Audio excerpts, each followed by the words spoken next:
Good morning बच्चों, क्या हाल है। आज हम तीसरे लेसन का अर्थात धातु अधातु का अगला टॉपिक पढ़ाने जा रहे हैं आप लोगों को, धातुओं की प्राप्ति। धातुओं की प्राप्ति जरा गौर से सुनिएगा बच्चों। पृथ्वी पर धातुएं दो प्रकार से पाई जाती हैं, एक मुक्त अवस्था में पाई जाती हैं और एक संयुक्त अवस्था में पाई जाती हैं।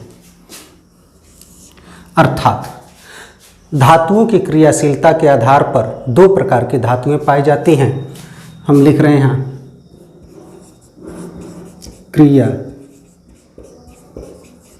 क्रियाशीलता के आधार पर धातुएं दो प्रकार की पाई जाती हैं। दो प्रकार की धातुएं पाई जाती। कौन कौन सी धातु पाई जाती भैया? नंबर एक, मुक्त अवस्था में, मुक्त अवस्था में अर्थात फ्री स्टेट,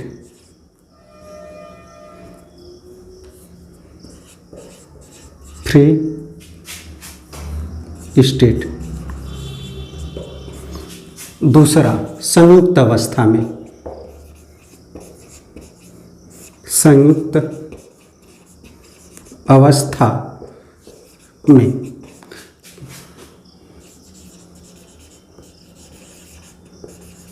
कंबाइंड स्टेट, यानी क्रियाशीलता के आधार पर धातुएं दो अवस्थाओं में पाई जाती हैं, एक मुक्त अवस्था में पाई जाती हैं और एक संयुक्त अवस्था में पाई जाती हैं। अर्थात वे धातुएं जिनकी क्रियाशीलता बहुत ही कम होती है। मुक्त अवस्था में जो धातु होती है इनकी क्रियाशीलता क्या होती है? क्रियाशीलता बहुत कम होती है, बहुत कम होती है। क्या होती है? क्रियाशीलता बहुत कम होती है बच्चों। तो ये कौन कौन से धातु होते हैं? ये धातु आपका पीटी है, एजी है, एयू है। तो बच्चों पीटी, एजी, एयू जो है यह मुक्त अवस्था में पाई जाती हैं। क्यों मुक्त अवस्था में पाई जाती हैं? क्योंकि इनकी क्रियाशीलता बहुत ही कम होती है। क्लियर हो गया? इसी प्रकार से संयुक्त अवस्था में जो धातुएं पाई जाती हैं उनकी क्रियाशीलता बहुत ही अधिक होती है। अर्थात क्रियाशीलता बहुत अधिक होती है, बहुत अधिक होती है। अर्थात संयुक्त अवस्था में जो धातुएं पाई जाती हैं उनकी क्रियाशीलता क्या होती है? बहुत अधिक होती है। क्लियर हो गया? जैसे उदाहरण के तौर पे Cu, Fi, Al, Na, Mg, Ca, इनकी क्रियाशीलता क्या होती है भैया? बहुत ही अधिक होती है। इसीलिए ये संयुक्त अवस्था में पाए जाते हैं। क्लियर हो रहा है बच्चों? अब जरा ध्यान दीजिएगा। तो संयुक्त अवस्था में किस रूप में पाए जाएंगे? जरा ध्यान दीजिएगा। ये संयुक्त अवस्था में हो सकता है कॉपर फाइराइड के रूप में पाए जाएं, CuFeS2। इसका क्या नाम है? Copper pyrite. हो सकता है कॉपर पायराइट के रूप में पाया जाए, हो सकता है हेमेटाइट के रूप में पाए जाए,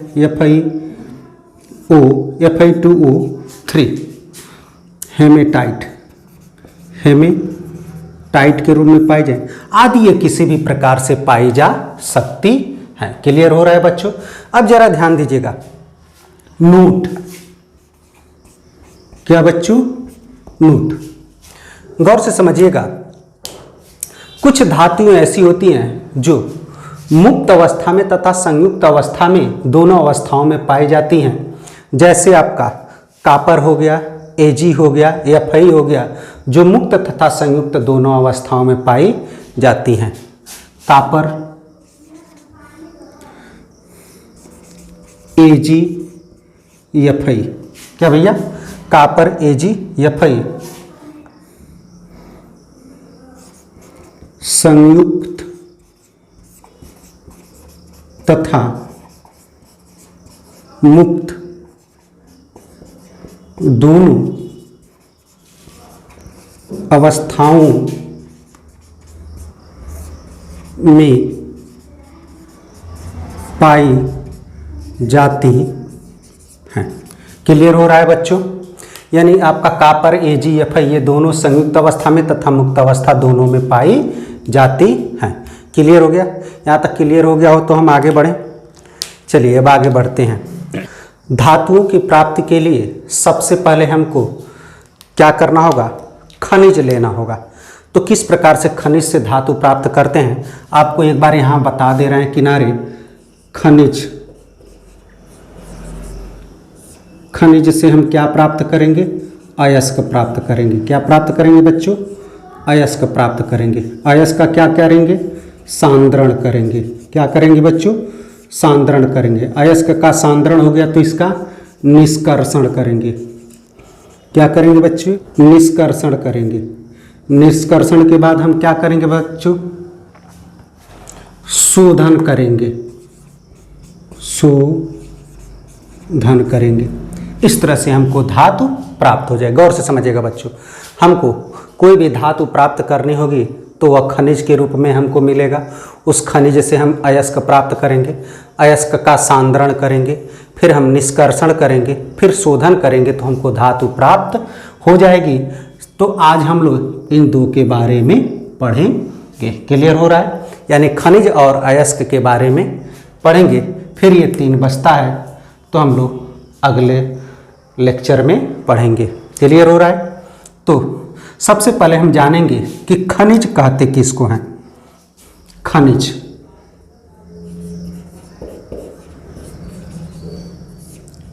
मिनरल, MINERALS, मिनरल्स। गौर से देखिएगा, खनिज कहते किसको हैं? गौर से समझिएगा, खनिज कहते किसको हैं? धातुओं को पृथ्वी के अंदर से जिस रूप में प्राप्त किया जाता है उसे ही हम खनिज कहते हैं। फिर गौर से समझिएगा, किसे कहते हैं? धातुओं को पृथ्वी के अंदर से जिस रूप में प्राप्त किया जाता है उसे ही हम खनिज कहते हैं। तो हम लिख करके आपको बता रहे हैं,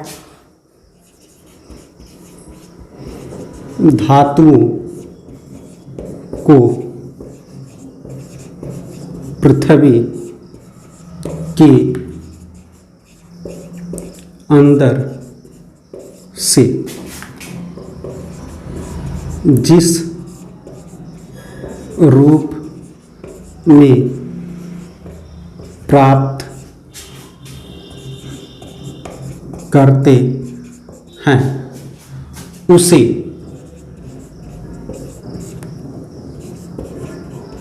खनिज कहते हैं। फिर गौर से समझिएगा बच्चों, खनिज किसे कहते हैं? धातुओं को पृथ्वी के अंदर से जिस रूप में प्राप्त करते हैं उसे ही हम खनिज कहते हैं। जैसे मान लीजिए हमको लोहा ही प्राप्त करना हो तो लोहा जमीन के अंदर से जब निकलता है तो उस पर कंकड़, पत्थर, मिट्टी, तमाम प्रकार के अशुद्धियाँ लगी हुई रहती हैं। तो वह जिस रूप में हमको प्राप्त हो जाता है, उन अशुद्धियों के रूप में प्राप्त होता है, तो उसे ही हम खनिज कहते हैं। अब आइए, खनिज हम समझ गए। तो खनिज के रूप में अगर उदाहरण के रूप में हम लिखना चाहें तो जैसे मान लीजिए हम बॉक्साइट लिख लें, Al2O3 into 2H2O, bauxite. Bauxite क्या है आपका भैया? ये खनिज है। इसी प्रकार से हम चाहें तो कॉपर पायराइड भी लिख सकते हैं, CuFeS2, copper pyrite, copper pyrite, ये भी आपका खनिज है। क्लियर हो रहा है बच्चों? इसी प्रकार से आइए अब हम लोग अयस्क पढ़ते हैं। अयस्क, ओर्स, ORES,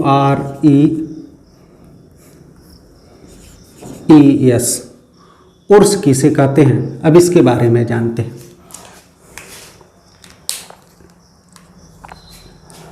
गौर से समझिएगा बच्चों, कोर्स किसे कहते हैं?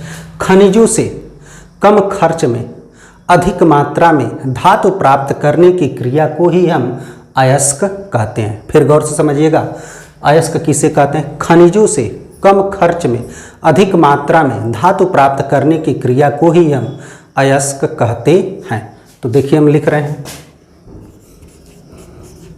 खनिजों से कम खर्च में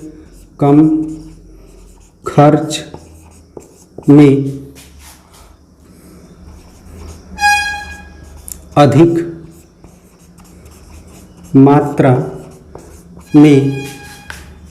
में धातु प्राप्त करने की क्रिया को अयस्क कहते हैं। क्लियर हो रहा है बच्चों? हम क्या कर रहे हैं? खनिजों से कम खर्च में अधिक मात्रा में अयस्क प्राप्त करने की क्रिया को ही हम अयस्क कहते हैं। क्लियर हो गया? अर्थात हम खर्च भी कम हो और अधिक मात्रा में हमको धातु भी प्राप्त हो जाए तो उसी को हम क्या कह देते हैं? अयस्क कहते हैं। उदाहरण के तौर पे जैसे लिखना चाहें तो हम चाहें तो फिर यही एग्जाम्पल लिख सकते हैं, अर्थात इसी एग्जाम्पल को हम यहाँ दोबारा लिख सकते हैं, ये खनिज और अयस्क दोनों होते हैं। क्लियर हो रहा है बच्चों? अब आइए इसमें नोट हम आप लोगों को बताते हैं। क्या बताते हैं? नोट। अर्थात गौर से समझिएगा, सभी अयस्क खनिज होते हैं लेकिन सभी खनिज अयस्क नहीं होते हैं। लिख करके हम आप लोगों को बताते हैं, फिर एक बार सुन लीजिएगा। सभी अयस्क, क्या भैया? सभी अयस्क खनिज होते हैं लेकिन सभी खनिज अयस्क नहीं होते हैं। सभी अयस्क खनिज, सभी अयस्क खनिज होते हैं लेकिन सभी खनिज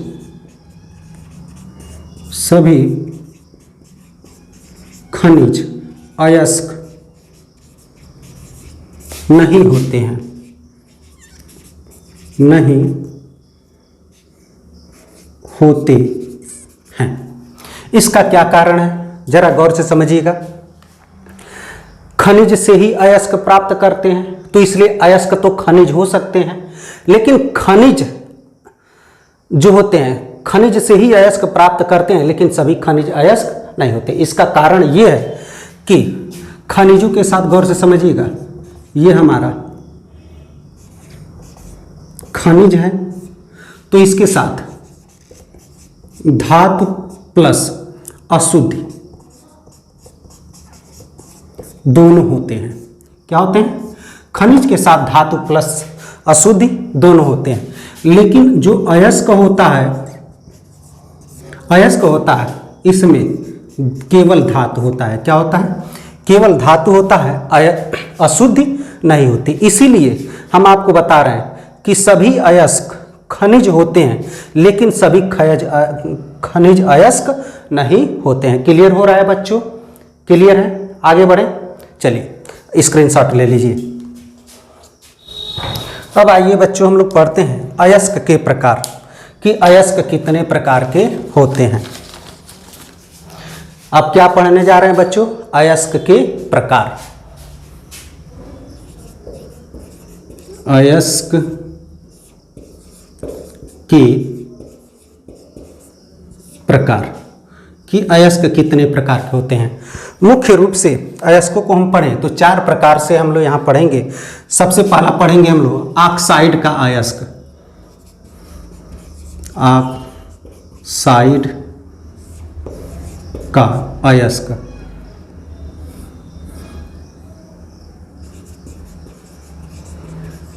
ऑक्साइड का अयस्क या ऑक्साइड अयस्क। अभी ऑक्साइड अयस्क क्या होते हैं? इनमें ऑक्साइड पाई जाती है, अर्थात ऑक्साइड के अयस्क में धातुओं के साथ क्या पाई जाती है? ऑक्साइड पाया जाता है अर्थात ऑक्सीजन पाया जाता है, उसी को हम ऑक्साइड का अयस्क कहते हैं। तो आइए उदाहरण के रूप में हम देखते हैं, जैसे बॉक्साइट अयस्क। बॉक्साइट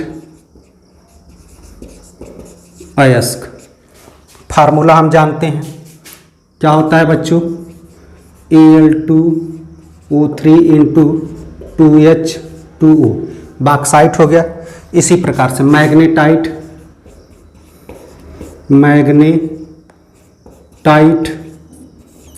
इसका भी फार्मूला हम लोग जानते हैं बच्चे, Fe3O4 होता है बच्चों। हेमेटाइट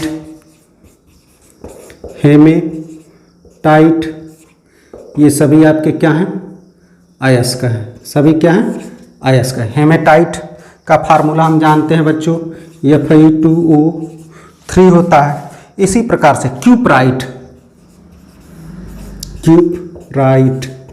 अयस्क, इसका भी फार्मूला हम लोग जानते हैं, CuO होता है।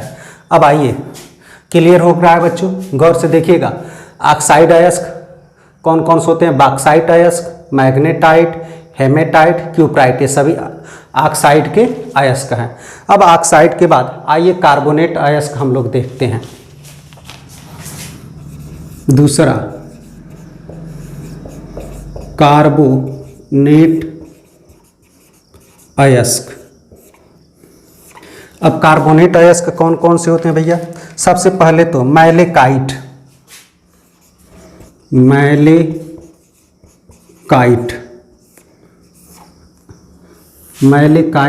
अयस्क, इसको हम लोग देख लेते हैं, CuCO3 इंटू CuOH का होल ट्वाइस, ये मैलेकाइट का फार्मूला होता है। डोलोमाइट अयस्क, इसका भी फार्मूला हम लोग जानते हैं, MgCO3 इंटू CaCO3, ये डोलोमाइट का फार्मूला है। कैलामाइन,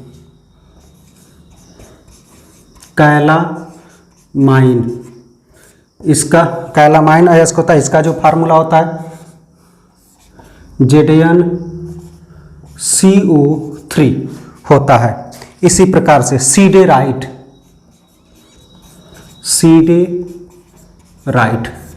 इसका जो फार्मूला होता है बच्चों FeCO3। फिर गौर से समझिएगा, ये ऑक्साइड के अयस्क हैं, ये कार्बोनेट के अयस्क है। कार्बोनेट के अयस्क में कौन कौन है भैया, मैलेकाइट जिसका फार्मूला CuCO3 इंटू CuOH का होल ट्वाइस, डोलोमाइट अयस्क का formula MgCO3 into CaCO3, calamine का फार्मूला ZnCO3, सीडेराइट का फार्मूला FeCO3 होता है। क्लियर हो रहा है बच्चों, तो इसको लिख लीजिए। अगला बता रहे हैं, तीसरा नंबर सल्फाइड अयस्क। सल्फाइड अयस्क हम देखते हैं, नंबर 1 इसमें कौन होगा, कॉपर पाइराइट। गौर से समझिएगा, सल्फाइड अयस्क किसे कहेंगे भैया, ये धातुओं के साथ सल्फर अवश्य पाया जाएगा। क्या पाया जाएगा, सल्फर अवश्य पाया जाएगा धातुओं के साथ, उसी को सल्फाइड अयस्क कहते हैं। क्लियर हो रहा है, जैसे कॉपर पाइराइट,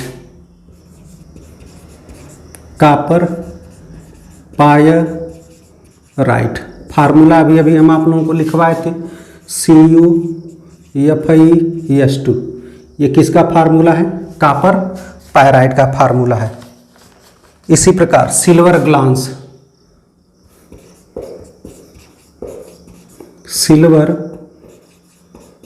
ग्लास, इसका भी फार्मूला आप लोग जानते हो भैया, Ag2S होता है, Ag2S होता है। अब आ जाइए, इसी प्रकार से गैलेना, इसका फार्मूला क्या होता है, ये भी आप लोग जानते हो, PbS, गैलेना। अब आइए जिंक जिंक ब्लेंड, इसका भी फार्मूला आप लोग जानते भैया, ZnS।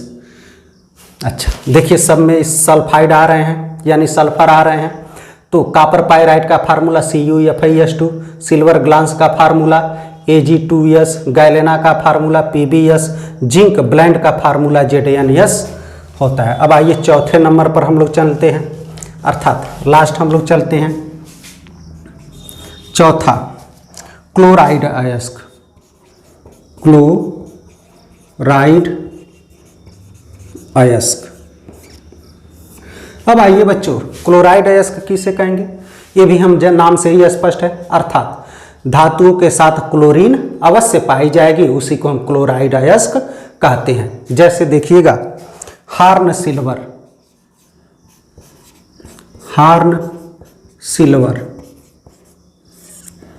ये भी एक अयस्क है, AgCl देखिए पाया जा रहा है। कार्नेलाइट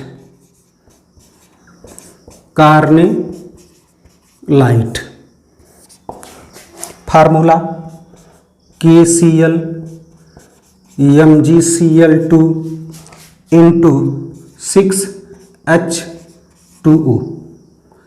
6H2O देखिए Cl पाया जा रहा है, अर्थात क्लोराइड आयन पाया जा रहा है, इसीलिए इसको हम कार्नेलाइट कहते हैं, अर्थात क्लोराइड का अयस्क कहते। क्लियर हो रहा है बच्चों, तो इसका स्क्रीनशॉट ले लीजिए अब आप लोग।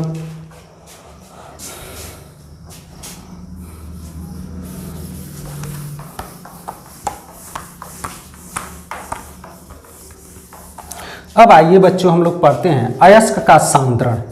क्या पढ़ते हैं, अयस्क का सांद्रण।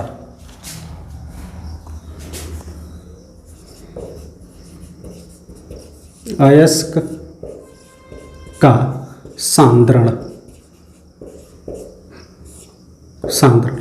कंसंट्रेशन ऑफ ओर्स,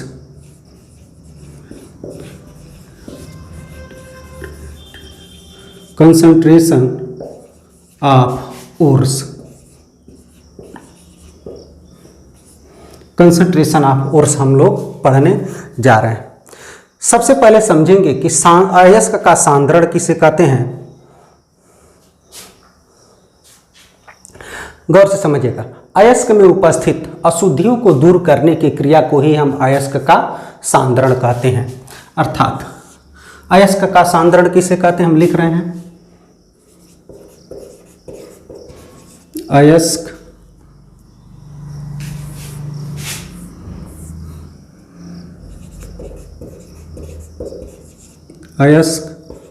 में उपस्थित अशुद्धियों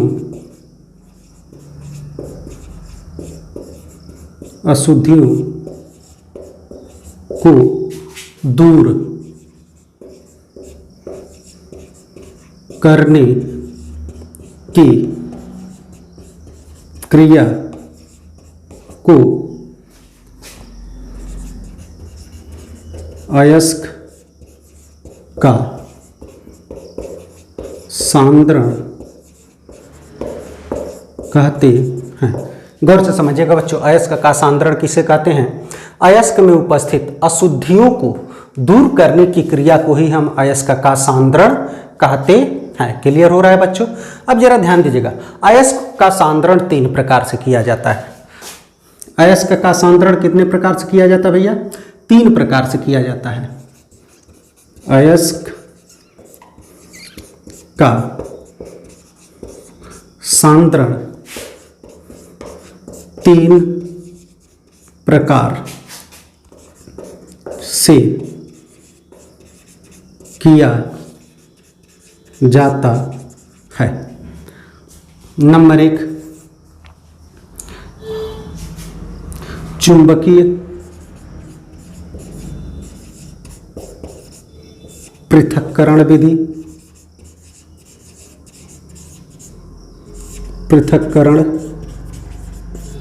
विधि, नंबर 2, गुरुत्वीय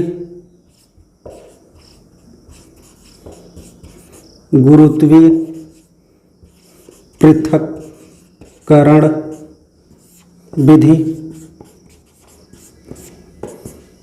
नंबर 3 फेन प्लवन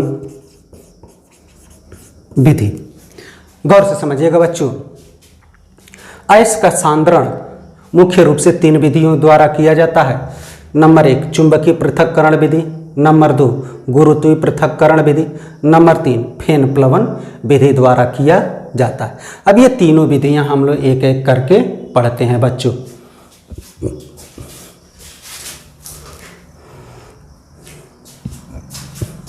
सबसे पहले हम लोग पढ़ते हैं चुंबकीय पृथक्करण विधि।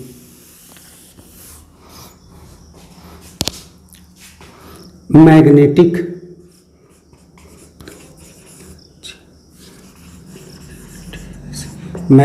Separation method. Magnetic separation method इसमें होता क्या भैया, इसमें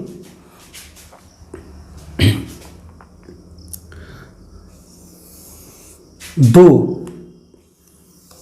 बड़े बड़े चुंबक के पहिए होते हैं। क्या होते हैं भैया, 2 बड़े बड़े चुंबक के पहिए होते हैं। चुंबक का पहिया, इसमें 2 बड़े बड़े चुंबक के पहिए होते हैं और इन चुंबक के पहियों पर क्या भैया, इन चुंबक के पहियों पर लोहे का बेल्ट लगा होता है। क्या लगा होता है बच्चों, लोहे का बेल्ट लगा होता है और यह चुंबक चलता रहता है। क्या होता है, चलता रहता है, यह चुंबक चलता रहता है। अब इस पर जिस अयस्क को सांद्रित करना होता है अर्थात शुद्ध करना होता है, उस सांद्रित अयस्क के चूर्ण को क्या करते हैं, उस सांद्रित अयस्क के चूर्ण को हम इस पर गिराते हैं। क्या करते हैं, इस पर गिराते हैं। क्लियर हो गया बच्चों, इस पर गिराते हैं तो ये चुंबक है, आप लोग जानते ही हो। तो इस लोहे के पहिए के द्वारा यह आगे बढ़ता है, आगे बढ़ता जाता है और जो धातु होता है वह धातु नीचे यहाँ पर गिर जाता है और जो अशुद्धियाँ होती हैं वो दूर चली जाती हैं। क्लियर हो गया बच्चों, आप लोगों को समझ में आ रहा है। अर्थात अशुद्धियाँ जो हैं इधर ही गिर जाती हैं और चुंबक यहाँ आकर के गिरता रहता है। क्लियर हो गया। फिर गौर से समझिएगा बच्चों, हम क्या कह रहे हैं, हम आपसे ये कह रहे हैं कि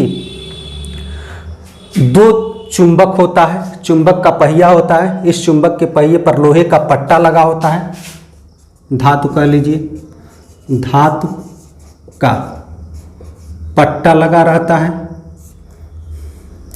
अब धातु का पट्टा इस चुंबक के द्वारा चलता रहता है। जिस धातु को शुद्ध करना होता है उसके चूर्ण को हम इस पर गिराते हैं तो चूर्ण जो धातु का चूर्ण होता है इस पर चिपक जाता है और चिपक करके यहाँ गिरता है और जो अशुद्धियाँ होती हैं वो दूर चली जाती हैं। तो यही आपका चुंबकीय पृथक्करण विधि कहलाती है। क्लियर हो रहा है बच्चों। चलिए, अगर क्लियर हो रहा हो तो हम अगला पढ़ें, गुरुत्वीय पृथक्करण विधि। पृथक्करण विधि, ग्रेविटी सेपरेशन मेथड।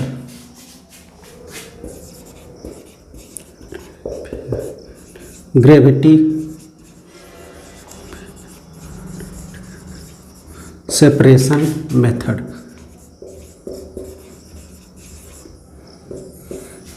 अब ये ग्रेविटी सेपरेशन मेथड क्या होता है बच्चों, जरा गौर से समझिएगा।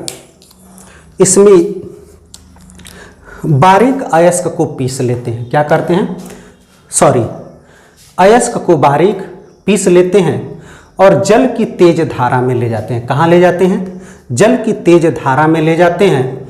तो जो अशुद्धियाँ होती हैं जल की तेज धारा के साथ बह जाती हैं और हमको शुद्ध अयस्क प्राप्त हो जाता है। फिर गौर से समझिएगा, गुरुत्वीय त्वरण विधि में क्या होता है, इसमें अयस्क को बारीक पीस करके जल की तेज धारा में ले जाते हैं और जब जल की तेज धारा में ले जाते हैं तो अशुद्धियाँ जो होती हैं जल की तेज धारा में बह जाती हैं और शुद्ध धातु प्राप्त हो जाता है। उसी को गुरुत्वीय त्वरण विधि कहते हैं। क्लियर हो रहा है बच्चों ना? चलिए अब अगला तीसरा नंबर हम लोग पढ़ते हैं जो वेरी वेरी मोस्ट इंपॉर्टेंट है, फेन प्लवन विधि।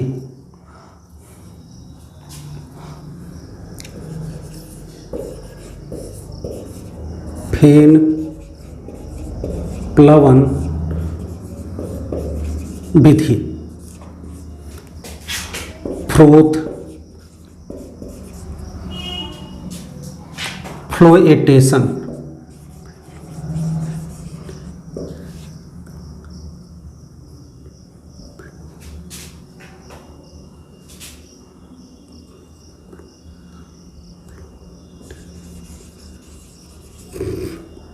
फ्लोएटेशन मेथड, फ्रोथ फ्लोएटेशन मेथड। अब ये फेन प्लवन विधि क्या होती है जरा गौर से समझिएगा। इसमें हम एक आयताकार बर्तन ले लेते हैं। क्या करते हैं बच्चों? इसमें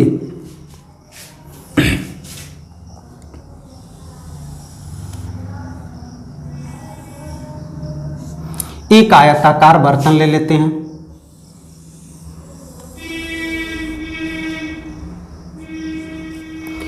अब इस आयताकार बर्तन में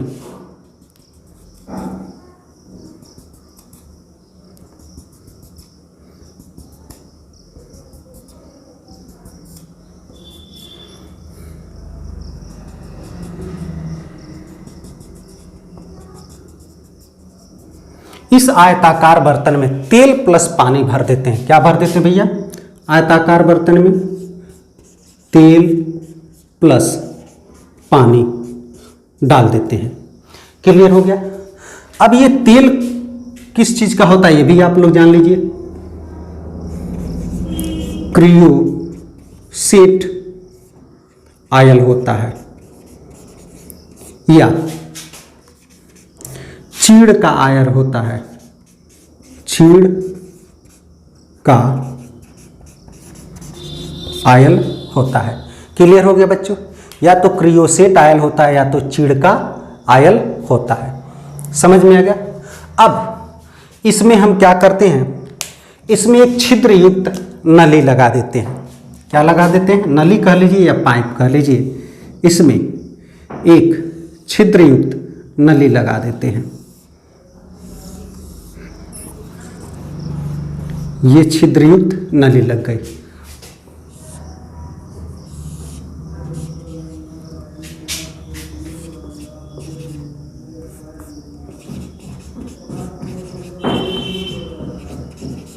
छिद्रयुक्त नली लगा देते हैं। क्लियर हो गया बच्चों? अब हम क्या करते हैं, इस नली के रास्ते से अब इसमें हम अशुद्धियों को भी डाल देते हैं। यानी जिस अयस्क को शुद्ध करना होता है उस अयस्क को भी हम क्या कर देते हैं, इसमें डाल देते हैं। अयस्क की अशुद्धि को, अयस्क को भी हम इसमें डाल देते हैं। क्लियर हो गया? अब हम क्या करते हैं, यहाँ से वायु प्रवाहित करते हैं। क्या प्रवाहित करते हैं बच्चों? वायु प्रवाहित करते हैं तो अशुद्धियाँ जो होती हैं वे नीचे बैठ जाती हैं। अशुद्धियाँ कहाँ बैठ जाती हैं भैया? नीचे बैठ जाती हैं अशुद्धियाँ।